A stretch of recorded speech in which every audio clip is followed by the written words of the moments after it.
Yeah, so if you would introduce Of yourselves. course. So good evening. Thank you for having us this evening. You My might name need the is. mic a little closer, just Yeah. pick up over the feet. Nobody has ever accused me of not talking loud enough, Is on? but we will try. So thank you for having us this evening. For the record, my name is Janet Garris. I'm a partner with Del Bello, Dinelli, Weingarten, Wise, and Whitaker. I am pleased to be here this evening on behalf of the Greenburgh Housing Authority. I am joined by a wonderful and talented cast of thousands this evening. The Executive Director and CEO of the Housing Authority, Raju Abraham, our project architect, Ed Vogel from Warshauer, Malusia Warshauer. I don't know if I didn't see the bishop on the Yes, list. he's turning around the other way. He snuck in. There he is. Bishop Preston, who is the chair of the Board of Commissioners of the Housing Authority, Ken Jones, who you all know, retired town board member extraordinaire and also a member of the Board of Commissioners. We've got John Savage, who's counsel to the Greenburgh Housing Authority. I mentioned Ed. We've got Krista and Nina Ricci of Rockabill Consulting, who are affordable housing consultants. So I know that the Housing Authority appeared before you probably about 2 years ago in connection with the proposed redevelopment of its property, which is at 9 Maple Avenue in the town. Since that time, they've been assembling a team of consultants and professionals to try to develop a plan for the redevelopment of the property. They've worked through a number of issues with the State Office of Historic Preservation, as well as have conducted a number of community meetings with regard to the proposed redevelopment of the project. And they're going to be proposing financing of the redevelopment of this property through HCR. So what is being proposed here is a redevelopment of the entire site. It is currently 131 units, and I don't want to steal too much of Raju's stage this evening, but just to give you a little bit of information about the site itself. So the site currently 8 acres, just under 8 acres, 7.98 acres, currently developed with 131 units of housing, together with related parking and infrastructure in 11 buildings. One of those buildings is the administration building for the Housing Authority. What's being proposed is redevelopment, as I mentioned, of the property with 5 4-story buildings to contain a total of 209 units. Together with related parking and infrastructure. And as I mentioned earlier, it would be a project that would be financed through HCR. It would be offered as affordable workforce Do you housing. want to give everybody who's listening, instead of using just acronyms, explain what HCR is, for instance? New York State Department of Housing and Community Renewal. Offered to those earning between 30% and 80% of area median income, so intended to be workforce housing. There will be also a number of non-regulated units that will be offered up to, I think it's 120% of AMI. So I don't want to take up too much of your time. I'd like to introduce Raju. He'll go through it with you a little bit, talk a little bit about it, and then Ed will present the proposal, and then we can answer any additional questions you have. Non-regulated, does that mean retail? I mean, Market rate? Market rate? Up to 100% of area median income.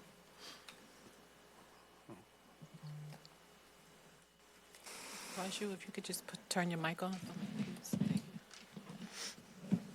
please. All right. Good evening, Supervisor Finer and Town Board members. Happy New Year.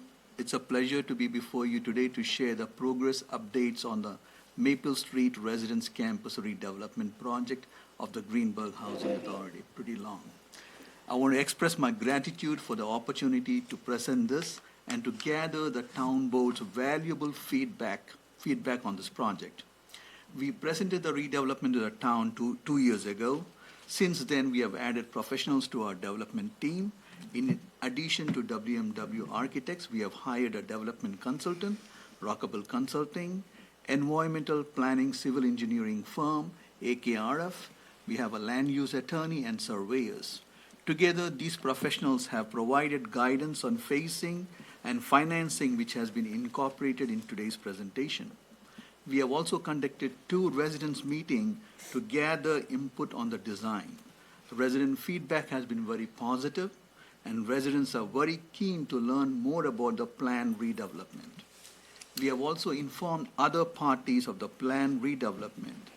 We met recently with the Greenburgh Central School Board District Board of Trustees to inform them of the incremental increase in the number of units, in the increase in units. We have also received approval of the planned redevelopment from the State Historic Preservation Office. The proposed project, known as the Maple Street Residences redevelopment, is being developed under the leadership of the Greenburgh Housing Authority Board of Commissioners. This oversight ensures that we remain focused on our mission to enhance affordable housing options for our community while addressing the critical needs of our residents, and which aligns with the board's mission. The existing units commissioned in 1961 consists of 131 units ranging from 0 to 5 bedroom apartments spread across 10 aging buildings on 8.62 acres of land. These structures have served the community for 65 years, but they are now functionally obsolete and present numerous challenges. The campus infrastructure is faltering with outdated heating, ventilation, and air conditioning system that utilizes a central boiler and underground piping. This poses not only inefficiency in energy consumption, but also significant safety concerns, including the suspected presence of asbestos in the pipings. Additionally, the existing electrical system is inadequate for modern needs, creating potential hazards for residents. We must also acknowledge that the sewer system is outdated and incapable of accommodating the current population's demands and is a grave health concern to the resident population. Access to residents and emergency personnel is another critical matter and concern. As we all know, the demand for affordable housing in the town of Greenburgh has reached critical levels, making it imperative to us to respond proactively. In Westchester County 2025, the area median income for four-person household was $170,000. The redevelopment will predominantly serve households earning between 30 and 80% of the AMI, or between $51,000 and $136,000. The lack of affordable housing to these residents is evidenced by Greenburgh Housing Authority, Greenburgh Heights waiting list, which currently has 750 applications that was opened in 2023. The Section 8 waiting list, which has 690 applications, was opened last in 2015. This redevelopment project is designed to replace the aging infrastructure with modern, energy-efficient buildings that will enhance the quality of life for our residents. We propose to construct 5 new 3 to 4-story buildings equipped with elevators, resulting in approximately 209 residential units, an increase of 78 homes for families in need. This expansion directly aligns with the mission of the Greenburgh Housing Authority to preserve and increase affordable housing in our community. Our vision is not merely to provide more units, but to create a safe, sustainable living environment filled with modern amenities. Residents will benefit from better access with features such as elevators improving mobility for those with disabilities and seniors.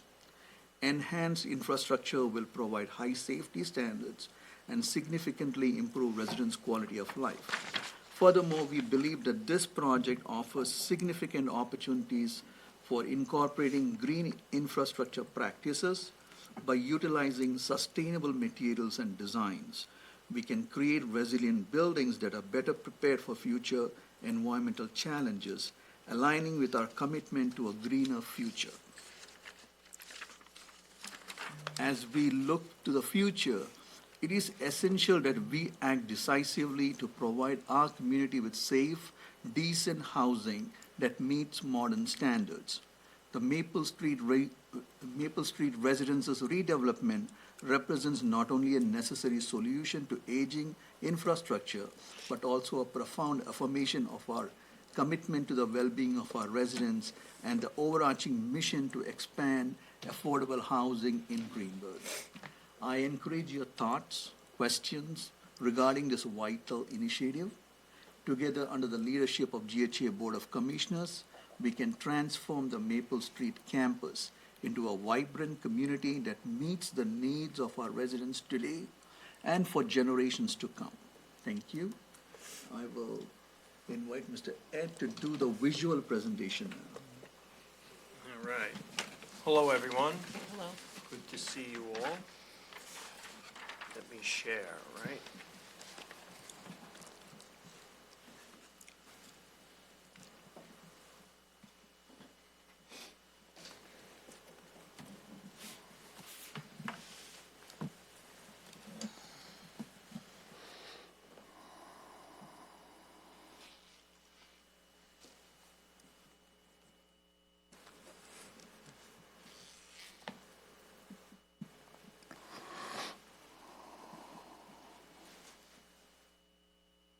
I can minimize this as well.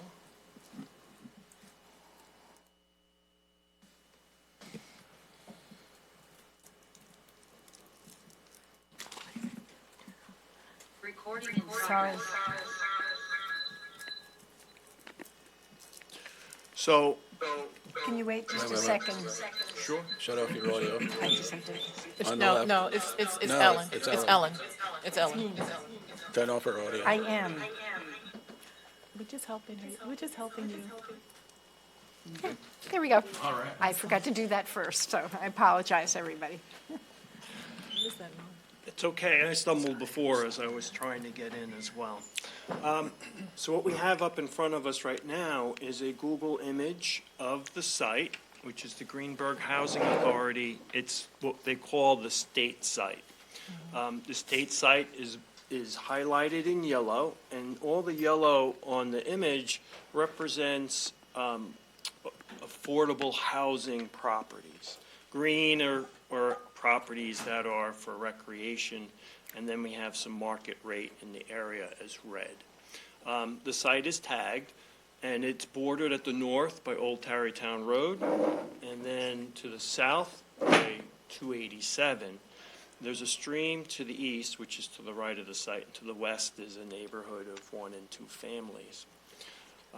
As you can also see on here, a larger view of this, we have some bus stops for transportation, and then we have some right along for 119 down below, which then leads into the city of White Plains and the shopping district around in the area.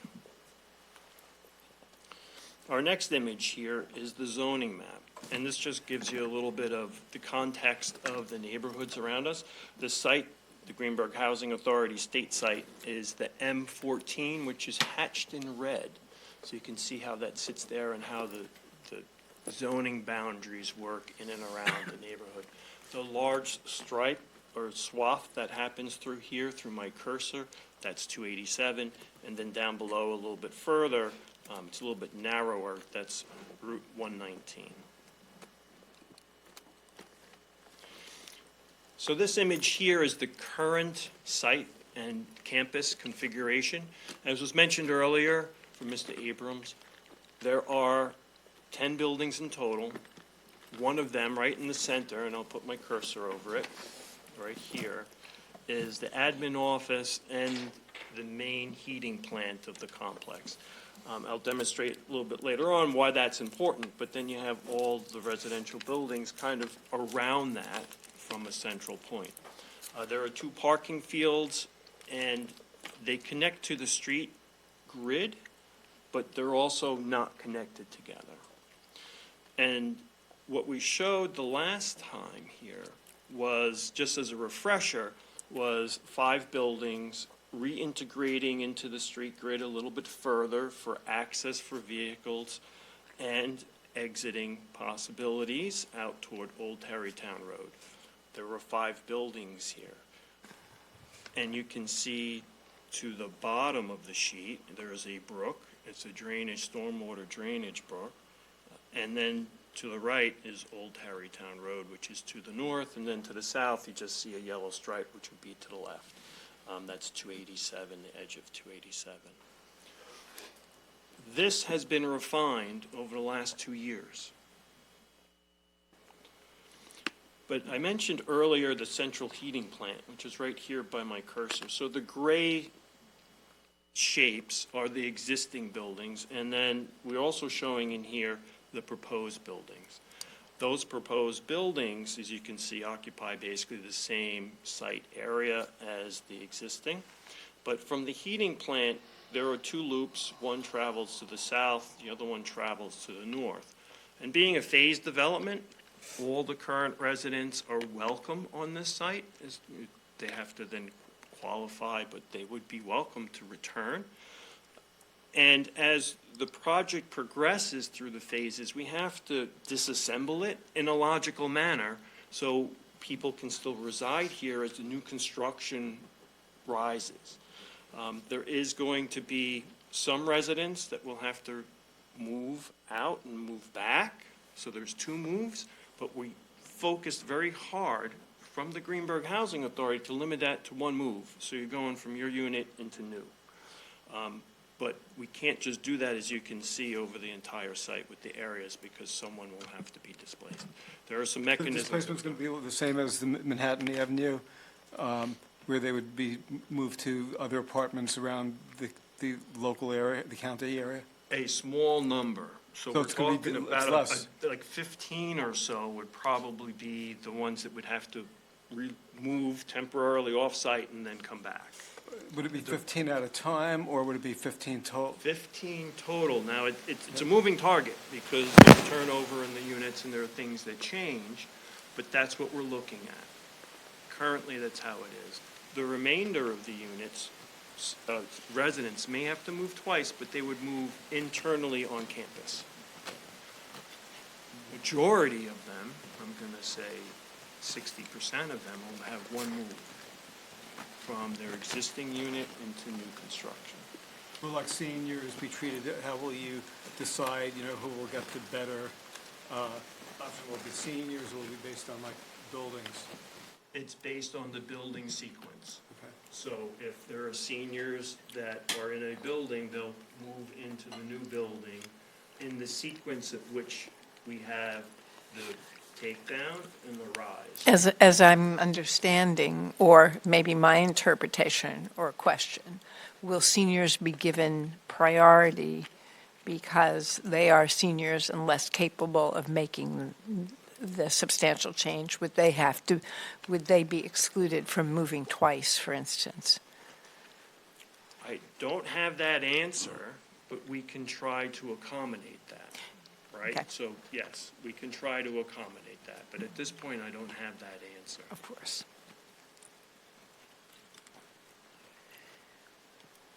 And as I think about it, the way the sequence is here, well, we have to look at that Okay, further, it's something right? to Because- put on your checklist. Sure, we'll do that. Okay. Definitely. Thank you. So with the refinement, this is the current configuration. You can see that the buildings are further refined. They're basically in the same area. Their shapes have changed a little bit. We've focused a little bit more on fronts and then to the sides and rears. The configuration here is broken into a phasing sequence where the moves of the residents are limited. So there are some red lines on here, and the first phase would be the 2 buildings to the south, again, keeping into account the heating in the central plant. There'll be a second phase, which is broken into an A and a B, and the second phase will be to the north along Old Tarrytown Road, and then eventually to the center, which is the heating plant, which would be the last piece to be brought back to new construction. One of the elements that was spoken about was view sheds when we were here 2 years ago. So we've taken the opportunity to start to describe that here with these. We have a few images, and we'll go through them. So this is an image looking in a southwest direction. Old Tarrytown Road is in the lower right-hand corner. 287 is up in the upper left-hand corner. You see there's a little strip. And this is how it would nest into the area of the neighborhood.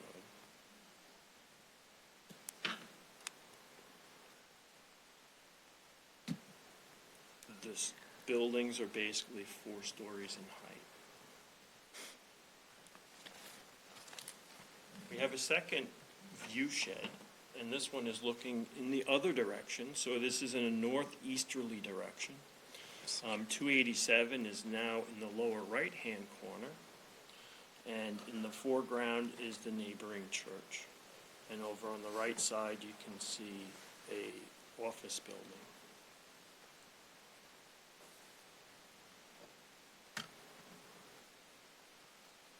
And then we have a few perspectives from street level.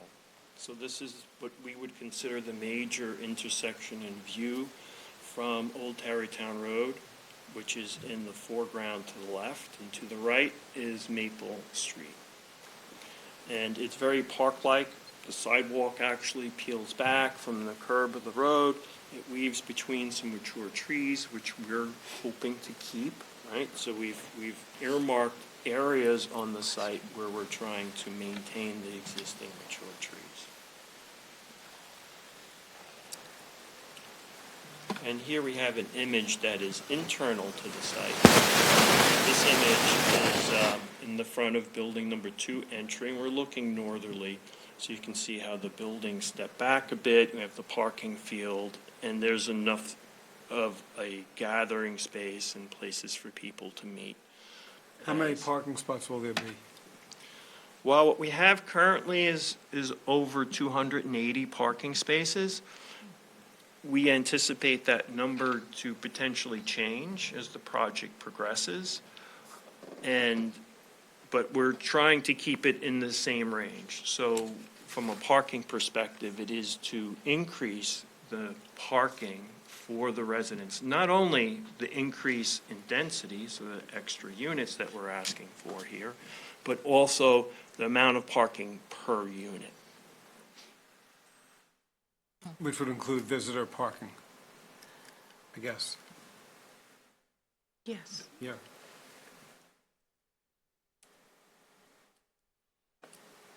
And I'm happy to answer questions. That kind of gives us the big overview of what the whole project is that we're presenting to you today. I have a bunch, but first and foremost, when you originally presented, we discussed the flooding issues of, I think it's Manhattan Brook, is that run behind? I don't know what the brook is called, Okay. but Or it was a tributary, I don't remember, but Yeah. primarily the concern about flooding. And I believe, if I'm not mistaken, but it's been a couple of years, that this waterway crosses boundaries to another municipality, I Yeah. believe, eventually, yes. eventually. So, there are considerations there vis-à-vis flooding control. And I'd like to, first and foremost, know how much that's been addressed or what you are proposing to alleviate that, because that was a big concern. Yes, and we heard that. So from a site engineering perspective, we will be viewing to collect and either hold or retain stormwater which isn't happening today, right? Back in the 60s it was built, it was just released into the stream. So that in itself will be an improvement. We are also looking at the site as a whole, and since we border a tributary to a stream, the stream eventually ends up in the Bronx River. The Bronx River exits out in Long Island Sound. That stream embankment needs a little bit of cleanup in there from brush. We also have an opportunity with planting different trees, so the trees themselves can help with stormwater management. But we are looking to have a full stormwater management system for the new development. Okay. You'll be hiring an expert to, We have, so it's Yeah, AKRF. right. Right. Right. And they're doing two facets, civil engineering, and they're doing some planning. And they've been in contact with our building staff. Yes, And- they have okay. said that They they need to- have yes. reached out. And do they believe the problem is fixable? Well, we're going to address it, right? Are we going to fix all the stormwater issues? No. At the property? At the property, yes. what are the sizes? You've talked about the units. How many bedrooms? What is the breakdown per that setup? Sure. So the units themselves are going to be one bedrooms through four bedroom units. Matter of fact, I can take you here. This is going to be easier.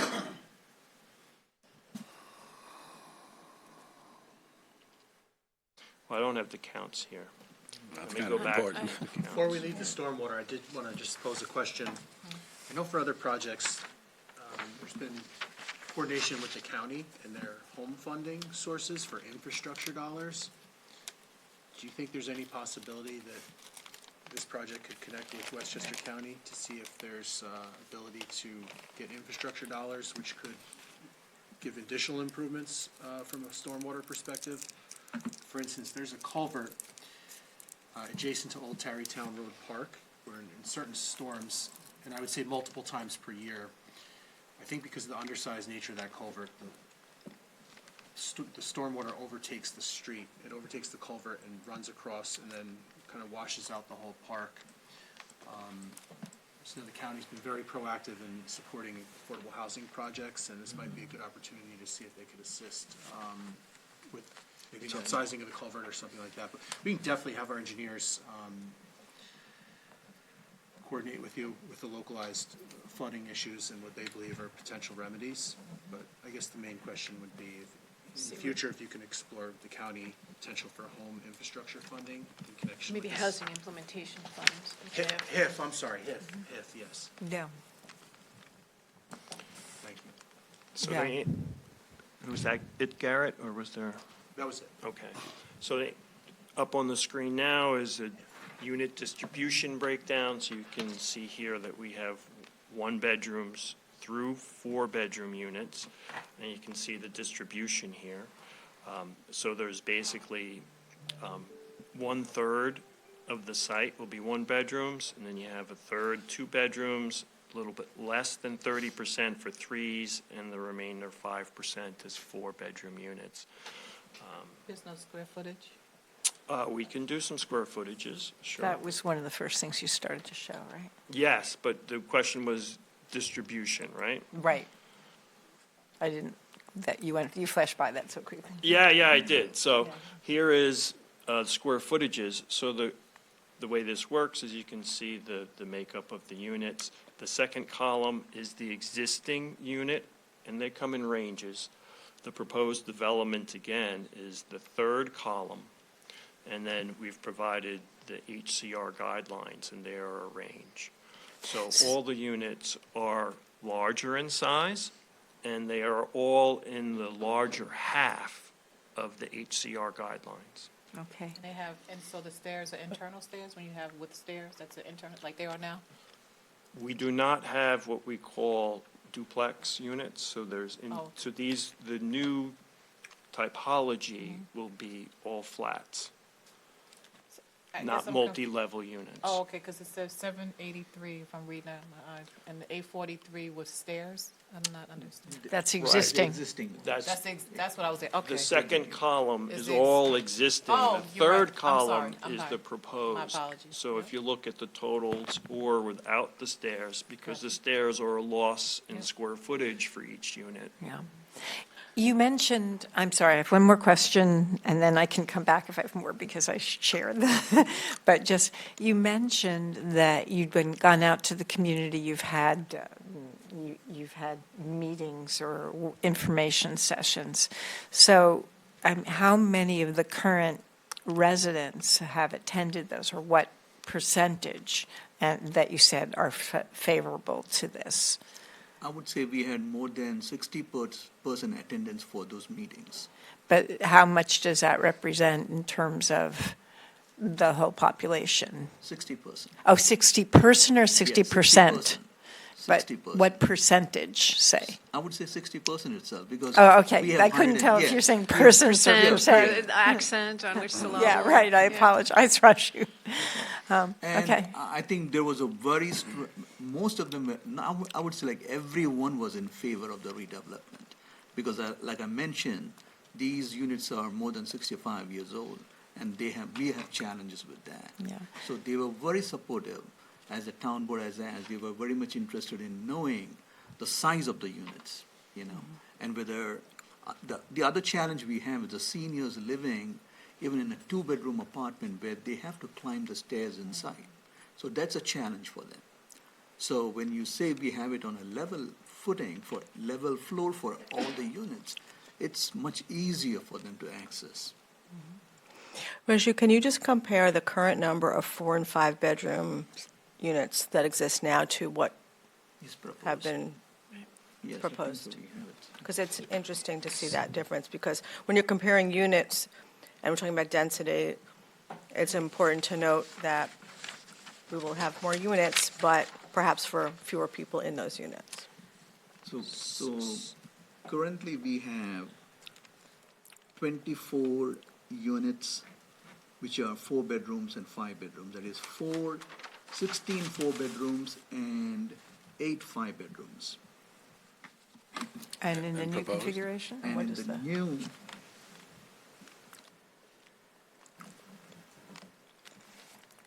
We just had it up on the screen. 10. Yeah, I can 10 go fours. back. Yeah, it's 10 fours and no fives. So the That's significant. demand for those larger or multi-big bedroom units has fallen over the years. Not only am I here on behalf of the Housing Authority, but I have done a lot of affordable housing over the course of my career, particularly working in Tarrytown right now. And similarly, where there have been 5-bedroom units, they have been eliminated essentially because people are having smaller families. What about threes, existing and proposed? existing we have 3 bedrooms, 39. Proposed is 58. 58. When people, are moving out during the construction and then they move back in, will their rent be pretty much the same, or does it go up when they get the new building, into the new building? I think,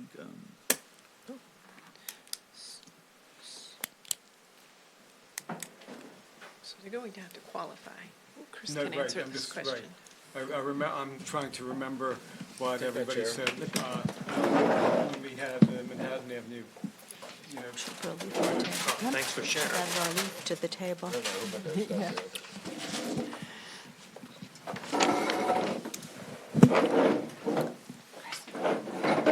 He's got one. Yeah, I did the same, but they were all sharing the mic. There you go. Hi, guys. Good evening. Thank you for your time. My name is Chris Durr. I'm with Rockabill Development and Consulting. We're a affordable housing developer and consultant. We work primarily in New York State, and we work with a lot of housing authorities doing very similar things that the Greenburgh Housing Authority is trying to do. The question was, right now, the development is not regulated by HCR. And the main funding source is through HCR. And so one of the questions was asked about the AMI distribution. And I'm going to get to your rent question, but I wanted to provide context for you. So the AMIs that are being proposed will range from predominantly from 30% to 80% of the area median income. We have from doing some analysis of the existing households, we know that there are some households that currently reside in the development that are over 80% AMI. And so we would stretch that AMI bandwidth to 120 or 130% of AMI in order to accommodate those households, because the objective is to absolutely ensure that there is no dislocation of any existing residents.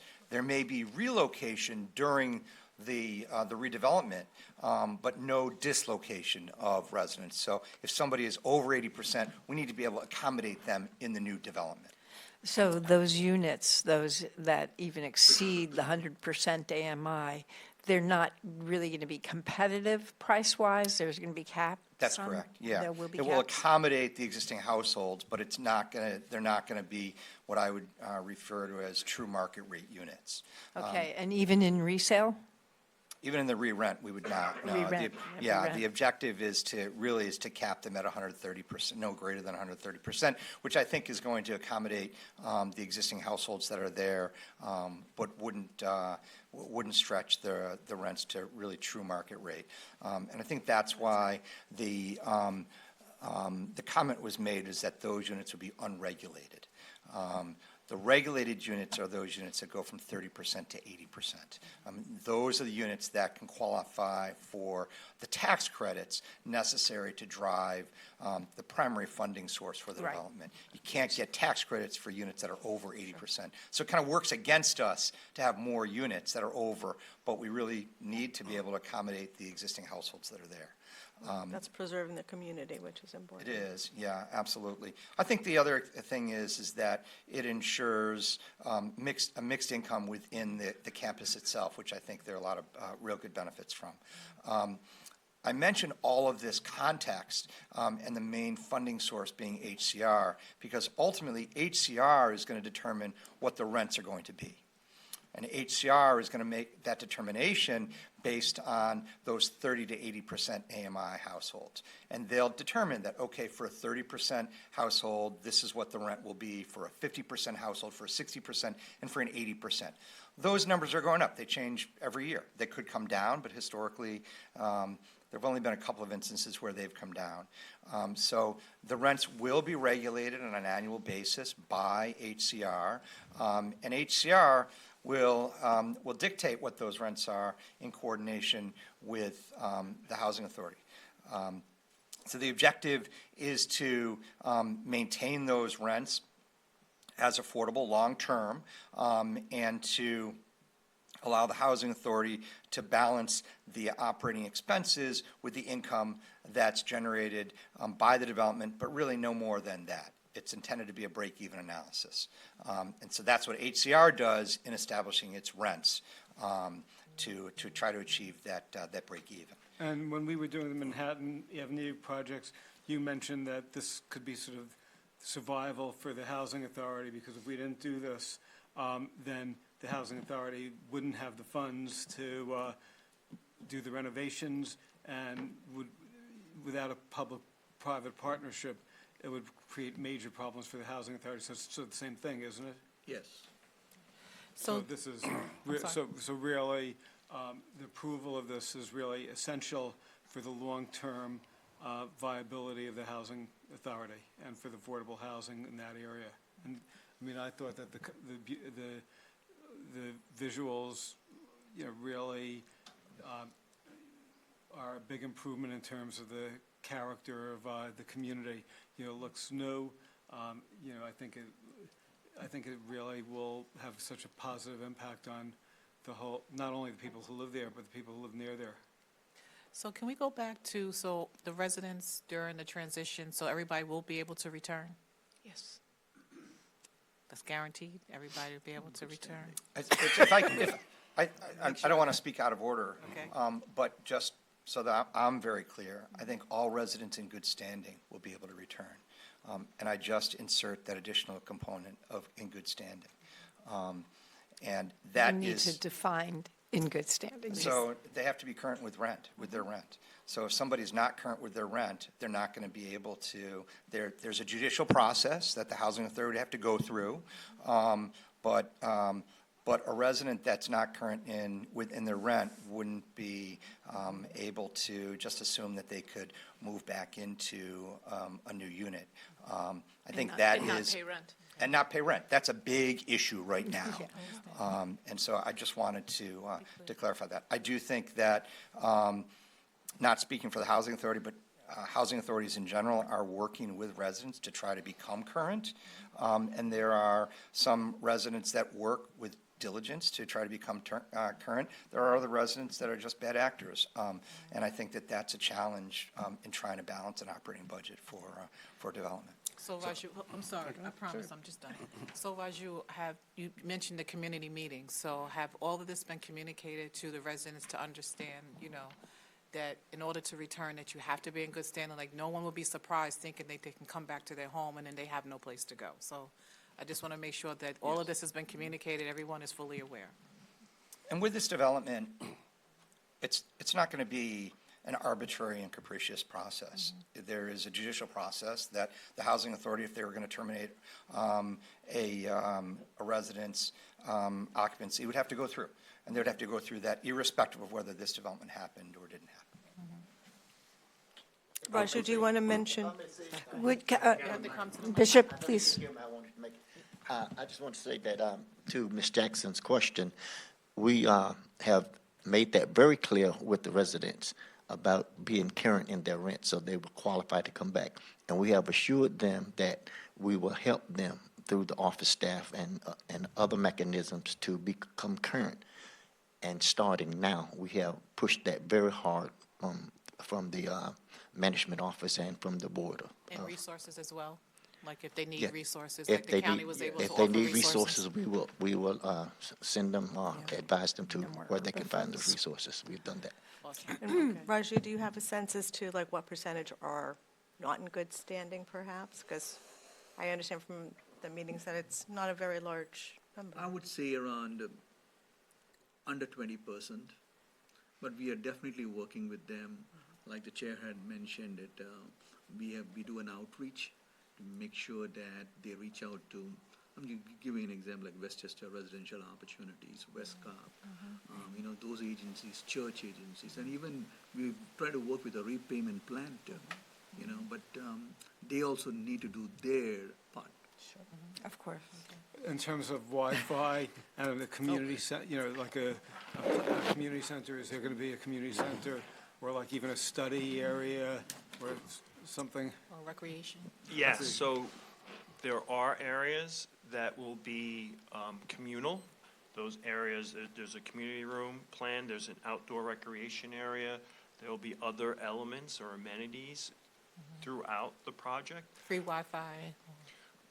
They have that currently. We currently I just want to have make free sure we Wi-Fi. continue because we Yes, know what we yes, went it through. will be there. Yeah, Wi-Fi. and speaking of Wi-Fi, I think doesn't the state have a plan to upgrade Wi-Fi and to also continue that free? We just want to make sure. Yeah, so if you can avail yourselves of any funding that comes from that or any major discounting that might be part of it. I don't recall what the final. Certainly. Yeah, by seeking funding from HCR, you also are obligating yourself to living by their rules. And so they have design standards. I think the design standards were reflected in the minimum maximum square footages of the units. There are finish standards that are required.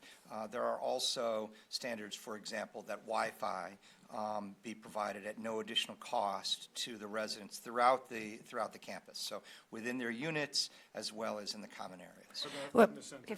if Sorry? What about a fitness center? Like, now I'm just saying a gym where, I'm saying, this is a large complex, and that would be a nice amenity. Most condos and apartments have, you put a couple treadmills. That's right. Elliptical machine, an indoor pool. It basically is treating people just like any other apartment complex. That's right. Yeah. Just going back to Wi-Fi for a second, if I recall what the state was looking into, or one of the considerations is the transmission using old cable to the complex is something to look into, and changing that out so that it's more, because it's not sufficient for our needs. So I think that was kind of a funding source, but just saying. So my comment really hasn't changed since 2 years ago, if you pull up your first slide. And that is that the Housing Authority has made a deliberate decision to not expand the scattered site housing, I have one by me, instead just gut it, fix it up, renew it, make it look nice, but no increase in units. But in the Manhattan Avenue corridor nearby, you want to increase this, 60% or something like that. We did the senior housing, made so much sense to do that because it's right next to the community center, seniors getting to it. If you look at the cluster, we're basically clustering most of our affordable housing in this town in one particular area. And I don't think that's a good thing. And it's in one school district. The children in the Greenburgh School District, I think it's around $25,000, $27,000 to educate each child. The amount of taxes that are paid for all the children on Manhattan Avenue in those buildings is under $100,000. And I assure you there are more than 4 children going to school. You're now going to increase this with 3 bedrooms. I never got the 3-bedroom number, I don't think. Or I did, 39 to 58. There are probably kids involved in that. There's a cost to that. There's affordability. We want people to live in affordable housing, but we also have to find a way that you then don't tax out everyone else around them by clustering the way this is being clustered. And that was my concern. Obviously, new, looks better, better amenities, and so forth. And I said this 2 years ago, I guess it was, whenever you were here. Was it 2 years, really? Wow, time goes fast. Wow. And that's my concern. And then people are going to probably say that's the poor area of the town. I don't want that. I don't want to have a segregated town. But in many ways, we're causing the segregation. And it's not really us, it's the housing authority, and maybe the land is less expensive or available, whatever the choice is. But I would have liked to have seen expanding the scattered site areas, about the same age, same deterioration, but there they were refurbished instead of a tear down and putting up what some people are going to call the projects. And I don't want to hear that term either. And that's my concern. Well, it doesn't look like projects. This looks like really nice quality housing. It's an upgrade in people's quality of life. You know, the thing is, it's new, it's clean, it will have all the amenities. And it's not in your school district. Well, you know what? There's 78 more units, and I sort of feel that if we really want to have affordable housing, we have to look at different opportunities. We took you were talking about my school district. I'm in the Ardsley School District. I supported affordable housing. We had a foreclosed property. It used to be the water wheel development, and we converted it into, we worked with the Village of Ardsley, and we turned it affordable housing. There was another foreclosed property, I think like a couple bedrooms, and on Sawmill River Road, it was a house, and we gave it to Shore. Sheltering is our responsibility for affordable housing. They converted that That to was one affordable unit. But you know what? Every unit. The water wheel was, I think, 27. You know what? My feeling is that this is something that is doable and it could happen soon. And the thing is, once we do this, that doesn't mean that this is going to be the end of our efforts to get affordable housing. We'll keep building on it. You know, the Manhattan Avenue project, you know, that took like 8 years or a really long time to get approved, and everybody likes it now. And everybody says this is a real big asset to the community. I think we do this, and it becomes a real plus, then it's going to make it easier. We'll build momentum that will make it easier to get people to support affordable housing. The Dromore Road housing, it's beautiful. When you go to the Greenburgh Nature Center, and you see the quality, the look, it makes people not afraid of affordable housing because they could see that it could be a plus rather than a minus. I just had, one other suggestion. Years ago, I visited an affordable housing site in Spring Valley, and they had a very interesting program which I think could work over here. They had like a homework program, center. And I don't know if you're familiar with that. And basically, they had like a community room, and then after school hours, they had tutors working with the students, and then lifting them up. So then, when the students go back to school, they could rise to the top of the class and get more opportunities. And I think that if we could build something, approve this, and then we could figure out a way of adding benefits for some of the children, giving them vocational skills, giving them tutorials, work. Not bad ideas, it's just that Yeah. we, Okay. I do want to respond, though. In the Dromore lawsuit, that was $9.5 million. They raised, and we settled for $9.5 million. They raised the issue that we have segregated affordable housing because of the clustering that's happening, and they didn't think that it was going to happen in Edgemont. No, but there was. So that's my only, I don't want to prolong this because, So I have two questions. I just want to make it clear that later on, if this does come up in a lawsuit, that this is not, there was a Dromore Road lawsuit, Paul, and it was all about affordable housing. Can I just ask two questions to go along with what Councilman Sheen is saying? Do you have a projection of perhaps how many children or students would be in the new complex once it's redeveloped as opposed to what the number that currently are? That's one question. So we don't have those numbers yet. Okay. We are working on them. As Raju mentioned, they have engaged AKRF as their planning consultant as Okay. well as their civil engineer. They will be preparing that as part of this. So we're talking about the addition of the 78 units. So that's. And my second question is, could you describe your meeting with, you mentioned you had a meeting with the school district? And Yes. what that was like? Yes, we made a presentation to the school district. I also want to mention that there is data to support that enrollment in the school district from 2016 to 2017 to today has come down. Definitely we shared our mission and the vision and the site plans too. Currently we have almost, 36 residents who attend the Greenburgh Central.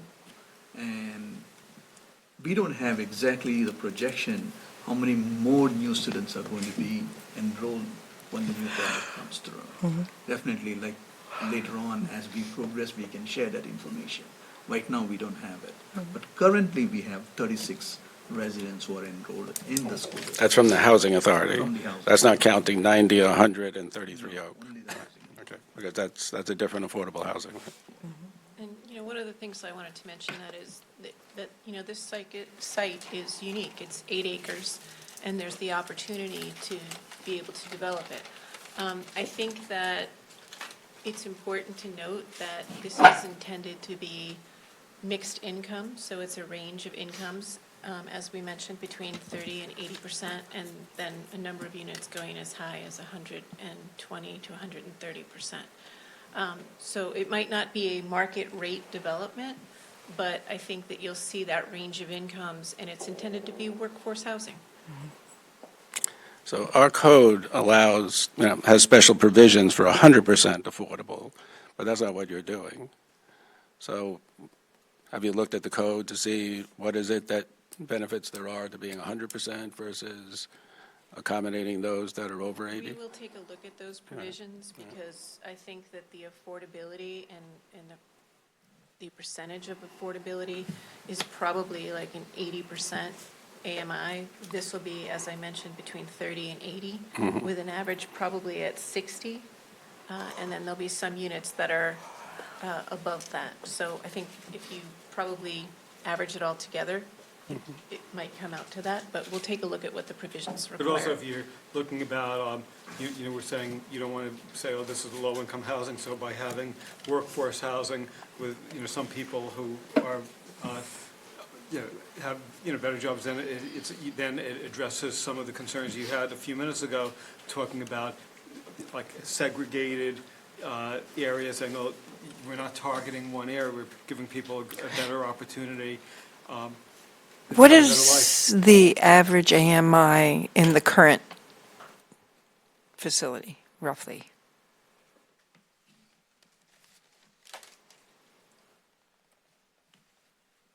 It's a good question, it's a difficult one, but I would say, Don't guess. If you want to get back to us, you can You get can get back us. to us. I can Right. do that. Yeah. Yeah. I had another question.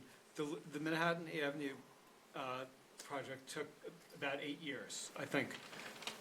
Let's assume the town board would be very, very supportive, what's the timetable of this if there would be, if everybody says, we really want this? What's like the best? Let's go. How long would it take to actually get a shovel in the ground under best-case scenario? And once the shovel is in the ground, how long after that? Yeah. Yeah. So I can provide the information that I know. Okay. This is a big puzzle, and there are lots of balancing objectives. And so the challenge is to come up with the right balance. I think that one of the challenges, I'll get to your question, is we wanted to ensure that the off-campus relocation was kept to a minimum. And so I think that Ed went through the scenario of how we could do it in 2 separate phases to enable that to happen. I think that it's the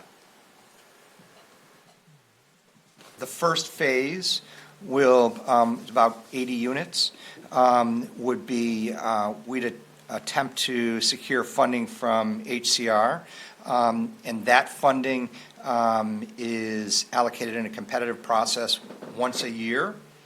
The application for that typically is in the early fall.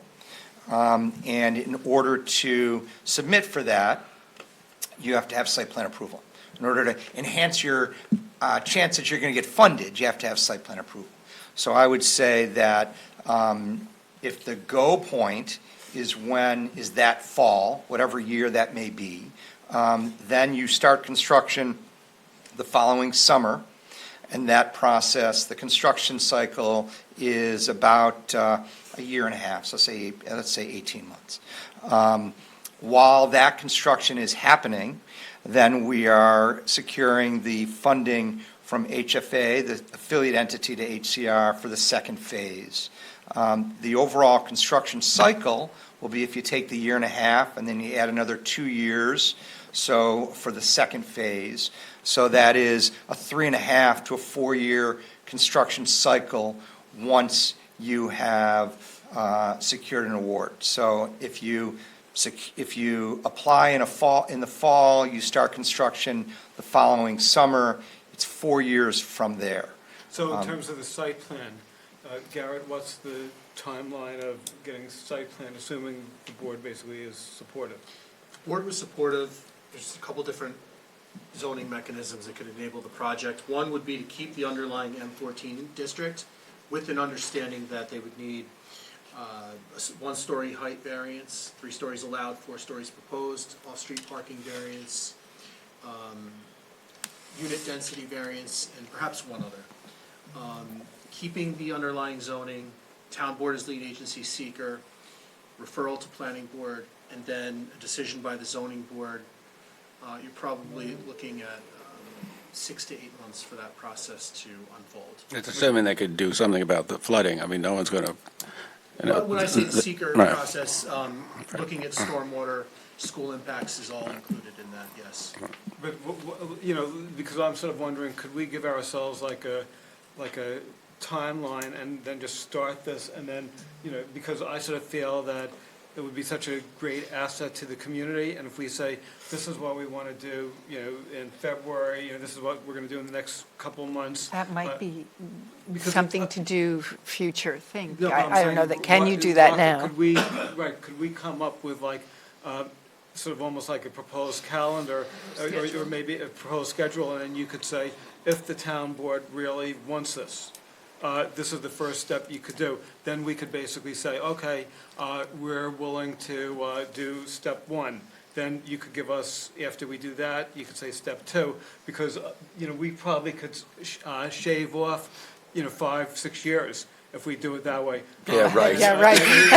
There's Yeah, then they're built tomorrow. Done. false expectations, Paul. You got to stop doing that. It's just false Can I, expectations. may I? So Gary, 6 years old. Garrett, what's step one? What's step I'm one? saying, if we Not- have a I know, but if we have a timeline, and we basically are given a proposal, and you say, under best-case scenario, this is the first thing we want you to do, and then we basically say, okay, in the next month or 2 months, we're going to discuss step one. Then after we do that, you say, okay, if you really want to do this, this is the next step. Then, we won't be talking in concepts, and then we're actually going to be able to make this happen. Because, everybody on the town board, we always say we want affordable housing. And the thing is, we can't build affordable housing if we don't own the land.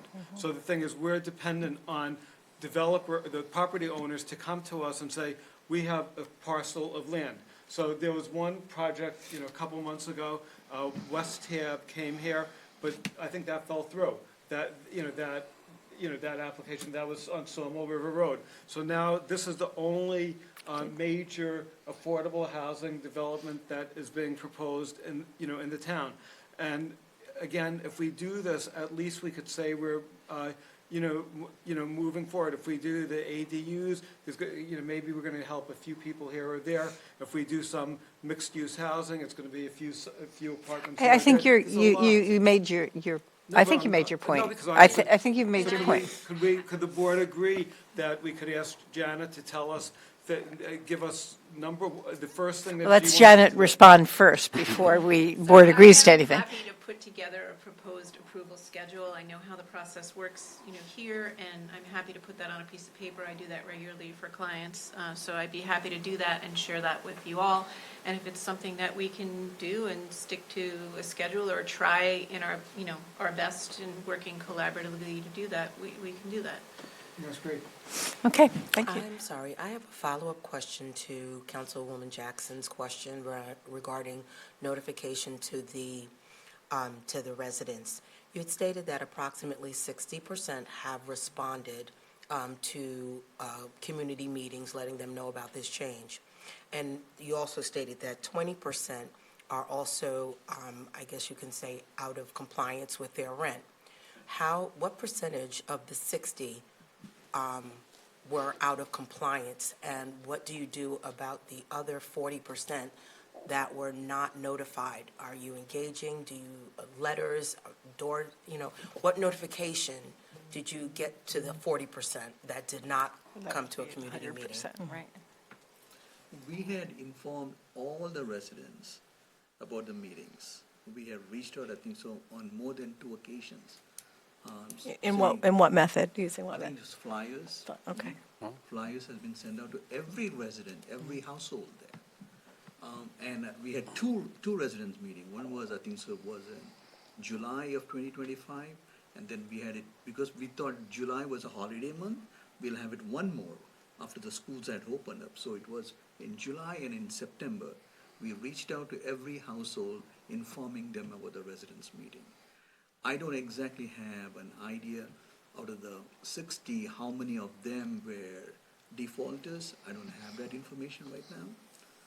But the 40%, we can have more meetings with them. We can really reach out, but sometimes you can do your best, but they still don't turn up. And we could also post a link to this meeting on the town website, on social I think media. Bishop share it with Preston will residents. say something. I just excuse me. I'm sorry. I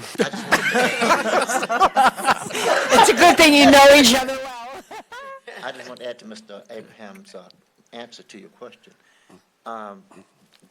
we had meetings at 2 different times trying to accommodate the schedules.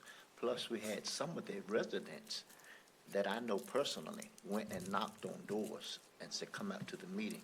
So we made gallant efforts to make sure that everyone knew that they were invited to the meetings. But it's very difficult to get everyone to come.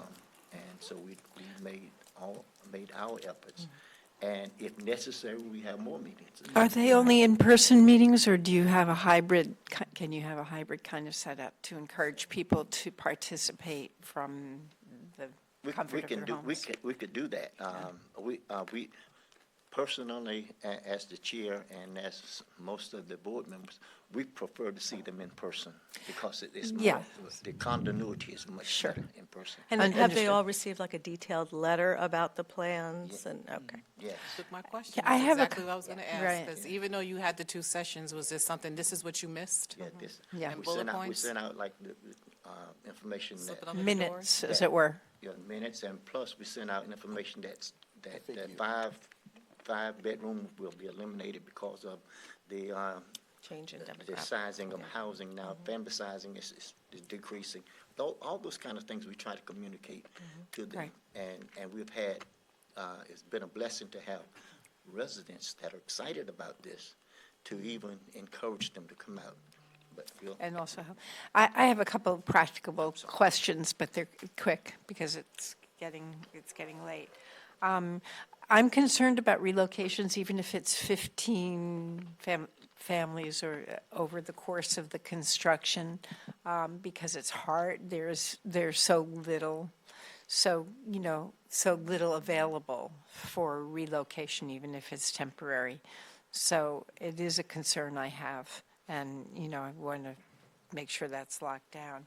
And then the other is, I didn't quite understand how you have your heating plant be at the end of the process rather than at the beginning, and how are you heating those units until you replace the heating plant? Sure. So right now, the development is heated through central heating. Right. And so we need to keep that heating plant alive and working until all of the units, the existing units, have been taken offline. Right. The new units coming online are not going to be heated by a central plant. They're going to be individual. And the benefit is that if a unit goes down, it doesn't affect negatively everything. impact the whole development. And so that's why we can't take offline the central plant until. Well, that makes a lot of Until sense, the- but until the I end. was, because Yeah. it wasn't clear how you Sure. were heating the new units, so now that clarifies, thank you. System that you have there right now. Yeah, I remember that. It's all underground, it's all failing. Probably It's a challenge. revolutionary at the time it was constructed. It so- sure was. Yes, Revolutionary War. Years ago, again, one of the units was down, and the pipes are underground. They're going from building to building. Yeah. I mean, the heat loss must be significant. I have like residents who are near the heating plant who complain about the amount of heat it comes out, and then towards the end of the loop, It doesn't it's make it. cold, Yeah. and there's no way you can control it. And your hot water is the same, isn't it? The hot water is the same, Right. and the board knows it. Yeah, we were there. We were Yeah, there. we were there. Yes. Last question. You had said social common areas. Will OTR Park be refurbished, or will it be eliminated? I mean, the park is not part of the property. Not part of, Copy that. okay. So Okay, well, I think, we're development plan did not running, anticipate touching yeah, that. we're really running late, and we have a lot more on our agenda. This is, Is there any okay. federal money or approvals needed? It's not anticipated there'll be any federal money that go into the development. It's anticipated it'll be a state and tax credit equity that'll go I into it. think you know why I'm asking. Yeah, because that's a concern. We know. Yeah. All right. Thank you very much. Thank you very so much. Thanks, folks. Thank you. Thank you. Thank you. We'll put a schedule together based on Garrett's. Guess I can't go to the bathroom. Does anybody on the board have any opposition to a proposed schedule? They're going to give us a proposed schedule because every developer gives It's part of the process, but it's part of the process, so we look forward to getting it. Thank you. Yes. Thank you very much.